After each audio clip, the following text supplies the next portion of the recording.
You're listening to She's the Business podcast. We all want to work with the best, and your clients are no exception. When we're looking for a service provider or any type of company we want to work with, we're looking for the ones that stand out as an authority in their space, who really know their stuff and that we trust are going to get us the results we really, really want. That's why it's important to focus on building your authority. And that's what today's episode is all about. So stay tuned. Hi, I'm your host, Jessica Osborne. And in my 23 years of business and marketing, I've built many brands to become multi-billion-dollar companies. And just in the last 10 years, I've built 2 online businesses of my own from my dining room table with 2 little babies running around at my feet. I've made it my mission to inspire you to get out of your own way and become the successful business owner who's living the lifestyle you really desire without all the hustle. This is She's the Business podcast, made by women for women. This is your weekly dose of motivation and inspiration. Okay, it's time for another review of the month. Thank you very much to reviewer Nickname is Silly. Thank you, Nick. This one is titled Drool-Worthy Testimonials. So it's about the testimonials episode. I love the laughter and positivity. You're having a great time, and I'd love to see the video version. 30 minutes seemed long for the topic, but the podcast wasn't at all slow or repetitive. Case studies and testimonials are a big part of my job, so the topic really resonated with me. Really glad I found this podcast and the stellar guest list of interviewees. Thanks. Well, thank you, Nick. I really appreciate you taking the time to leave that review for us. Hello, everyone. We are live, and I'm super excited to be chatting about this with you today because building authority as a service-based business is definitely the number one way that you're going to be able to attract better clients and also be able to command higher rates. So super important for service-based businesses to have that authority so that you're really drawing in the clients that you want to be attracting. So before we start off, some people might think, authority, that means that I'm being famous or I've got to be out there.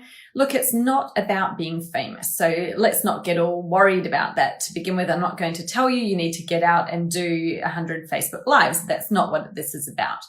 Authority means that you are perceived as a thought leader. You're respected. You clearly are knowing your stuff and you're seen as a specialist in your space, so that when someone's looking for what you offer, you're really standing out as that person that they should be they should be hiring, buying a service from you because clearly you have authority on your topic in that space. It's what most people don't do. So if you can nail this, then you are really going to be stepping out above and apart from the other people in your market in that space. So it is definitely a really great thing to get a handle on how to do. It doesn't happen overnight, but it can happen quite quickly. And it's really a lot down to the sort of content that you tend to put out there. What a lot of people do is they put out how-to content, thinking that this is going to create authority. But how-to content is something that anyone can do. People can copy it. If you're doing here's 5 steps on how to create how to do Canva or how to create a reel on Instagram. You're not the only person who can tell people how to do that. Everybody can do that. Anyone can do it. Someone who's 5 minutes out of school can literally put that post together and put it out. So that is not what's creating authority. What does create authority is where you are able to shift their thinking, where you're able to really present something in a different way than what somebody already thought about it. And that helps them to really think, wow, this is something quite unique. I'm intrigued. I'm interested. I've learned something. And that is really creating authority. So you think about, it's a lot about reputation and why it's important.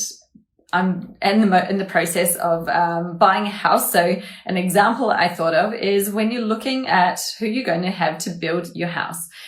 You could hire somebody who has, 30 years of experience. They've got all the credentials, they've got the registrations, and they are someone who you've found in the business directory? Or would you hire the builder who you've heard about before? Somebody's mentioned, other people have talked about. You go to their website and, they clearly are in tune with what it is that you're after. They do your style of build. Everything that you're seeing is only reinforcing what you've already heard about them. That trust is there because it's been passed on to them through other people and what other people are saying. And so, of course, this is the type of business that you'll not only choose, but you'll be happy to pay higher rates for than somebody else who's in the market, who's just got the skills and experience. So what most people are really scared to do is to specialize. This word niche, I'm going to say it, and everyone goes, niche.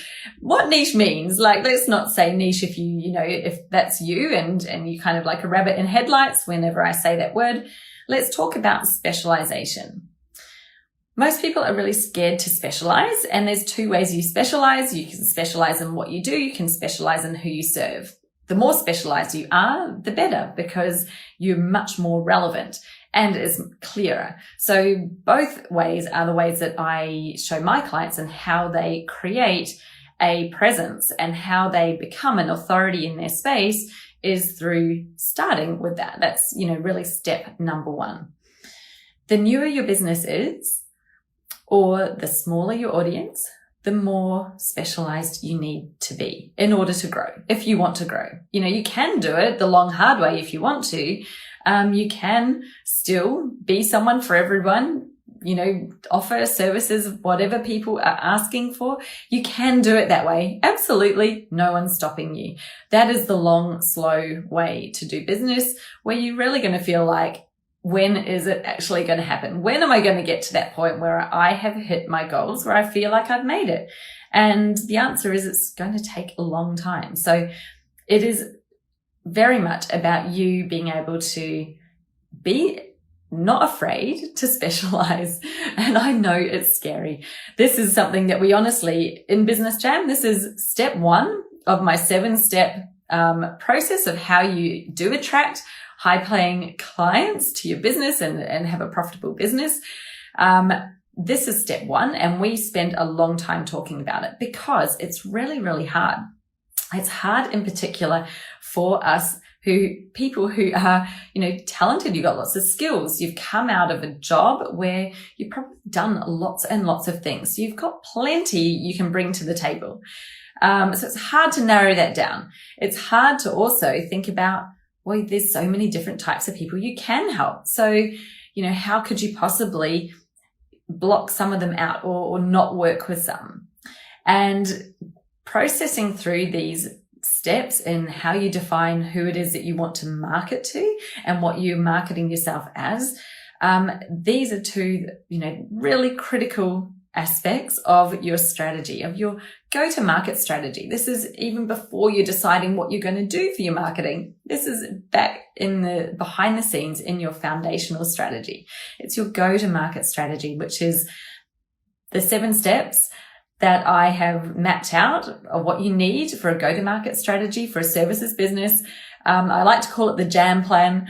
It is what I teach in Business Jam. So this is just step 1, but the thing is that it's the most important step. And when you do it, you're getting results like some of my clients have had, where they are like Savannah, who, she worked on defining exactly what it is she wanted to be known for and who she wanted to work with. And when she realized that, there were some clients she was able to fire because they weren't a great fit for her. They were low paid work, time consuming, and not what she really wanted to be doing. Once she got rid of them, she had space for the right projects and the right clients. And like, how amazing is that to be working on something that you really want to be working on, day in, day out, instead of just doing work for money. You're in business. You've got the opportunity, the amazing opportunity to make it whatever you want. So why wouldn't you want to do that? And that was something that Savannah, she achieved already some of those outcomes just by clarifying step 1. And the growth and the outcomes only get better and better when you've got all 7 steps done. So that's amazing. And that's really why I wanted to share with you today. If you are thinking, I just need to get this nailed and actually start on the journey. I'm sick of being stuck here where I'm working with clients that they, maybe they're very price sensitive. You're not being paid what you know that you could be paid. Maybe you've got clients that are hard work, high maintenance. That means you're not attracting the right people. They're not the best fit for your business. The first step is on being clear on who you are wanting to attract. So I've got an online masterclass that you can go onto my website. You can download that today and get started. You can clarify your niche. You can work on your ideal customer. It's exactly the content that I have inside Business Jam. I've pulled some of it out of there, just a piece of it. And like I say, this is really deep thinking work. We spend weeks on it in Business Jam, usually in the coaching calls. Some people can get through it faster, but you can get this content today with lifetime access. And it's really low priced. It's on my website for $149. But I'll give you a code. Since you've watched this video all the way to the end, I'll give you a special code that you can put in. If you put My Tribe in, then that will take 50% off. And so you'll be able to do that today. And that's a little thank you for me for watching the live until the end. So I really appreciate you being here. And I hope that you now are clear on, what that means to have authority in your business. And it's not scary to niche down and to identify an ideal customer. It actually means that you will create that your authority in your space. Specialization equals authority. Authority builds trust. Trust means sales, and not just any sales, but it means that you can command those higher rates. And so you see where building authority starts with being specialized and clear. You can't have authority in something general. You can't be authority of a jack of all trades, an authority of I do everything, or authority of I help anyone, because that's not being an authority in a space. You're not being relevant or specialized to somebody who's looking for you.